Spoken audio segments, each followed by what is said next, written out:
issued severe thunderstorm watch number 242, effective until midnight Friday. This watch includes the following counties in North Carolina: Alamance, Chatham, Harnett, Lee, Moore, Orange, Person, and Randolph.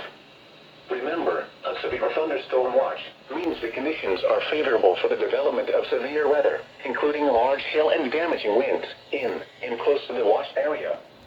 While severe weather may not be imminent, persons should remain alert for rapidly changing weather conditions and listen for later statements and possible warnings. Stay tuned to NOAA weather, radio, commercial radio and television outlets, or internet sources for the latest severe weather information.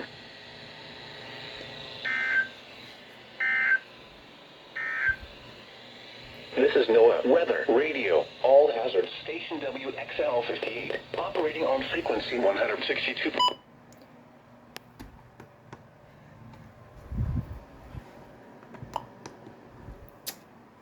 Well, that was a bit unexpected.